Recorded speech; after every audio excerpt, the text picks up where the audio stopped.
Hello to all, hope you are good and doing good with your subject also. आज का हमारा topic होगा chapter 13 probability. इसमें आज के इस टॉपिक में जो आपको ये पार्ट 1 लिखा हुआ नजर आ रहा है, इसमें हम एक रिकैप लेंगे। आज हम स्टार्ट नहीं करेंगे न्यू टॉपिक्स के साथ। रिकैप होगा हम जो 11th में प्रोबेबिलिटी कर चुके हैं उसमें क्या क्या टर्म्स हमने की थी उसको थोड़ा सा जल्दी से हम रिवाइज करेंगे। फिर जो आपको सेकंड पार्ट मिलेगा उसमें हम डिस्कस करेंगे ट्वेल्थ क्लास में जो हमारी प्रोबेबिलिटी है उसमें कौन कौन से टॉपिक्स हैं। उसमें मैंने जो टॉपिक्स है एक बार उनके नेम जरूर यहाँ मेंशन किया है, बट यस इनकी डिस्कशन हम फर्दर जो आने वाले पार्ट्स होंगे उनमें करेंगे। जिससे कंडीशन प्रोबेबिलिटी रहेगी, multiplication theorem on probability and independent events होंगे, total of probability based theorem, very important topic, इससे रिलेटेड क्वेश्चन बोर्ड में आने के बहुत चांसेस होते हैं। Probability distribution, it is again an very important topic. तो आपको जो ये डिस्कशन है हमारी ये 1 बाय 1 डिफरेंट पार्ट्स में मिलती रहेगी। बट यस इन सब ये सारी डिस्कशन से पहले हमारे लिए एक रिकैप बहुत जरूरी है, तो आज हम इस वीडियो में वही करते हैं। यस अब जो हमारे पास वर्बल नेम्स होते हैं और उनको ऑपरेशंस के थ्रू कैसे आपने मेंशन करना होता है वो ऐसे है। अगर नॉट ए लिखा होता है तो नॉट ए रिप्रेजेंट होता है ए के ऊपर बार या फिर ए डैश से, ये दोनों ही नोटेशंस होंगे हमारे पास नॉट ए के लिए। ए और B means at least one of A और बी। और मीन्स होता है हमेशा यूनियन, एटलीस्ट वर्ड और मीन्स दोनों का मीन्स यूनियन ही होगा। So A union B. A and B लिखा हो, ए एंड बी बोथ लिखा हो तो इन दोनों का मतलब होता है intersection, means A intersection B. A but not B वो रिप्रेजेंट होगा इस तरह से, ए इंटरसेक्शन बी के ऊपर हमारे पास A bar means not B. ठीक है। Similarly B not but not A is represented by this, A के ऊपर हमारे पास A bar intersection B means not A intersection B, जो अगर हम इनको सेपरेट रीड करते हैं। अदरवाइज कंपाइल ये रीड होता है B but not A. This sign this is represented by neither A nor B, ना ही ए हो ना ही बी हो, दोनों ही नहीं होने चाहिए। और दोनों नहीं होने चाहिए मीन्स इंटरसेक्शन हो गया, और ये रिप्रेजेंट होगा ए बार इंटरसेक्शन ये बी, जो कि हमारे पास नॉट ए के रिप्रेजेंट करता है और नॉट बी को रिप्रेजेंट करते हैं ये term. At least one of A और बी मीन्स एटलीस्ट आ गया, अगेन यूनियन का पार्ट आ गया, तो ये होगा A union B union C. Exactly one of A and B, कोई एक ही होना चाहिए, या ए या सिर्फ बी, तो उसके लिए हमारे पास ये नोटेशन होगी, कोई भी एक। यहाँ से हमें मिलेगा ओनली ए और यहाँ पर है ओनली बी, तो इन दोनों को हमने यूनियन कर दिया मीन्स ओनली ए और ओनली बी। सिर्फ ए मिल रहा है, एक तरफ हमें सिर्फ बी मिल रहा है, तो कंपाइल होकर एग्जैक्टली 1 मिल रहा है। All three of A B and C वो सब लेने, अब ए बी और सी तीनों लेने हैं, तो वो होगा A intersection B intersection C से represent. Exactly 2 of A and B, कोई दो, सिर्फ दो ही चाहिए अब हमें, या तो ए होगा या बी होगा। बी इसमें आ रहा है, ए और बी ले रहे हैं हम, यहाँ पर आ रहा है जिसके ऊपर बेटा वो साइन होता है जैसे ये लिखा हुआ है, ये नॉट बी होगा मीन्स बी नहीं ले रहे हो आप, ए और सी ले रहे हैं।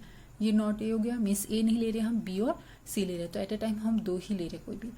Exactly one of A B and C, तो इस टाइम हम सिर्फ ए की टर्म यूज करेंगे, या तो हम ए ले रहे हैं, नेक्स्ट में हम बी लेंगे, नेक्स्ट में हम सी लेंगे। सो जो नहीं ले रहे हैं ये हो गया not B not C means A intersection आ गई इनके साथ, तो यहाँ सिर्फ ए यूज हो रहा है, यहाँ पर सिर्फ हम बी के एलिमेंट्स ले रहे हैं, यहाँ पर सिर्फ और सिर्फ सी के एलिमेंट्स आ रहे हैं। ठीक है बेटा। सो जब भी एग्जैक्टली 1 है मीन्स रिमेनिंग 2 हम नहीं ले रहे हैं, और एग्जैक्टली 2 का मतलब है जो भी एक रह रहा है हम उसको नहीं ले रहे हैं, उसके ऊपर नॉट का साइन लग जाएगा, not B not C not A, जो भी नहीं ले रहे हम। ठीक है। आई होप थोड़ी सी क्लैरिटी बस मिल जाएगी एक बार, क्योंकि रिफ्रेश हो जाएंगे टर्म्स हमारे लिए, तो हमें चैप्टर में कहीं पर भी ये टर्म्स आ रही होंगी तो हम कंफर्टेबल होंगे, क्योंकि हम एक रिकैप ले चुके होंगे इसका। नेक्स्ट है probability of an event. Probability of an event क्या होता था? If number of elements in A equals to M, number of elements in S equals to N, then probability of A होता था favourable elements divided by total elements. तो favourable कितने हैं? Number of elements in M and the total elements are there N, so ये हो गया M upon N. Probability of A is M upon N. Probability of not A, not A की probability क्या होती है? 1 minus probability of ए। किसी भी चीज की, किसी भी सेट में अगर आपके लिए ये आ जाए, ये लिखा हुआ आ जाए कि you have to find probability of A union B, not of A union B, अगर ये आ जाता है तो ये क्या हो जाएगा? 1 minus probability of A union B. ठीक है। जब भी ऊपर नॉट का साइन आ जाता है ना तो नेगेटिव हो जाती है। अगर ऐसे लिखा आ गया ए इंटरसेक्शन बी के लिए टर्म आ गई, not of A intersection B होगा ना, तो ये ऐसे बन जाएगा। जब भी आपने जैसे नॉट ए की प्रोबेबिलिटी निकालते तो 1 माइनस किसी भी सेट के लिए आपने वही चीज यूज करनी है। जब भी ये आ जाती है आपके पास probability 1 minus of the set कर दें, 1 minus the probability of that particular set. ठीक है बेटा, it means probability of A, अगर आप इसको लेफ्ट हैंड साइड पे ले जाओगे तो probability of A plus probability of A not A equals to 1 हो जाता है, क्योंकि हम इसको इधर ले आए ना तो ये 1 के इक्वल होते हैं इन दोनों की प्रोबेबिलिटी का सम। जैसे अब आपके पास नेक्स्ट हो गया probability of A union B. हम यूनियन का जो फॉर्मूला पढ़ते आ रहे थे जिसमें number of elements in A union B equals to number of elements in A plus number of elements in B minus number of element in A intersection B होता था ना, सेम वही फॉर्मूला है बेटी, बस अब प्रोबेबिलिटी यूज हो जाएगी। Probability of A union B equals to probability of A plus probability of B minus probability of A intersection B, same formula, बस नंबर ऑफ एलिमेंट्स की जगह प्रोबेबिलिटी आ जाएगी। So if A and B are mutually exclusive events, then probability of A intersection B equals to 0, क्योंकि mutually exclusive होने का मतलब क्या होता है कि उनमें कोई भी चीज टर्म इक्वल नहीं है, कोई भी आउटकम सेम नहीं है उनकी, और अगर आउटकम सेम नहीं है तो उनकी प्रोबेबिलिटी क्या हो जाएगी, उनकी प्रोबेबिलिटी हो जाएगी 0। अगर ये पार्ट 0 है तो ये हमारा फॉर्मूला कैसे रिड्यूस हो गया, probability of A union B equals to probability of A plus probability of B, क्योंकि ये टर्म तो 0 ही होगी तो यही टर्म ऐसे रिड्यूस हो जाती है। ऐसे ही probability of A union B union C, अगर आपको 3 टर्म्स के लिए करना है, ये भी हमने ऑलरेडी फॉर्मूला किया हुआ नंबर ऑफ टर्म्स के टर्म में, तो अगर सपोज वही फॉर्मूले को सेम आपने वैसे यूज करोगे, probability of A plus probability of B plus probability of C minus probability of A intersection B minus probability of B intersection C minus probability of A intersection C plus probability of A intersection B intersection C. तो जब हम तीनों को लेंगे तो plus आएगा, any 2 कोई भी 2 लेंगे तो नेगेटिव होगा। Again if A B C are mutually exclusive events, फिर से इनमें कुछ भी सेम नहीं है तो ये पार्ट भी 0, ये टर्म 0, ये term 0 and this part is also 0। That means this formula reduced to probability of A union B union C equals to probability of A plus probability of B plus probability of C, यहाँ तक reduce हो जाएगा। ठीक है, चलिए next आगे move करते हैं। For any 2 events A and B, अगर ए और बी कोई भी 2 इवेंट्स दिए होते हैं, then probability of occurrence of only A, ये किससे रिप्रेजेंट होता है, ए और बी है ना बेटे, occurrences of only A means क्या है, ए बट नॉट बी, ये लैंग्वेज का मतलब क्या हुआ, ए बट नॉट बी। और ए बट नॉट बी कैसे रिप्रेजेंट होता था, इस वे में अभी हमने जो आगे डिस्कशन की, तो ये बन गया। और इसको सॉल्व करने का फॉर्मूला क्या होता है, probability of A minus probability of A intersection B. ठीक है, ए को लेना और फिर इनकी इंटरसेक्शन आ जाती है इंटरसेक्शन बी की। Similarly probability of occurrence of B only, अब सिर्फ बी है, दैट मीन्स ए नहीं है, तो इसका मतलब क्या होगा, probability of A but not probability of B but not A. अब सिर्फ और सिर्फ बी को लेना, ए को नहीं लेना, तो ये क्या, ये इस वे में रिप्रेजेंट होता है जैसे कि हमने आगे पढ़ा है अभी। तो ये क्या हो जाता है, probability of B minus probability of A intersection B. ठीक है बेटा, इस टर्म की लोगे फिर इंटरसेक्शन माइनस करनी है।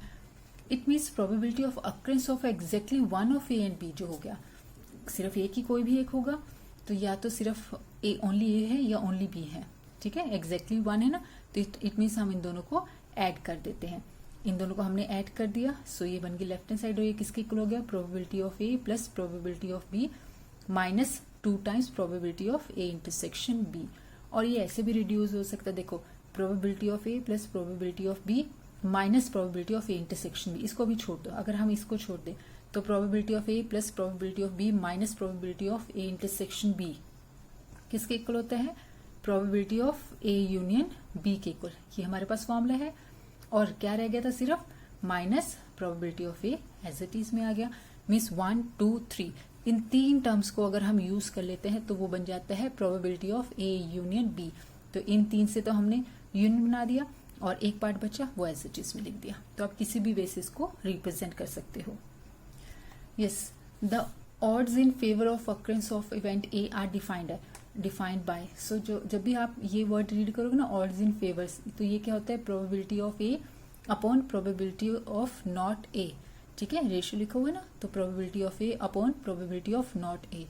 सिमिलरली अगर ये लिखा आता है कि odd against occurrence of A, तो ऑड अगेंस्ट का मतलब क्या होता है, वो कैसे फाइंड आउट करते हैं, probability of not A divided by probability of A. तो इस वे में आ सकते हैं, ठीक है, बस इन वर्ड्स का ध्यान रखना आपने, इस वे में आप इसकी प्रोबेबिलिटी निकाल सकते हो।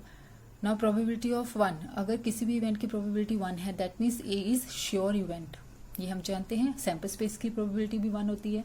Probability of, if probability of A equals to 0, it means A is impossible event, means उसमें कोई भी आउटकम नहीं है हमारे पास। और बेटा थ्रू आउट द चैप्टर जब भी आप किसी भी इवेंट की या किसी भी कंडीशन, जो रैंडम एक्सपेरिमेंट देते हैं ना, उसकी जब भी आप प्रोबेबिलिटी निकालोगे, हमेशा प्रोबेबिलिटी 0 से लेकर 1 के बीच में लाई करेगी एवरी टाइम।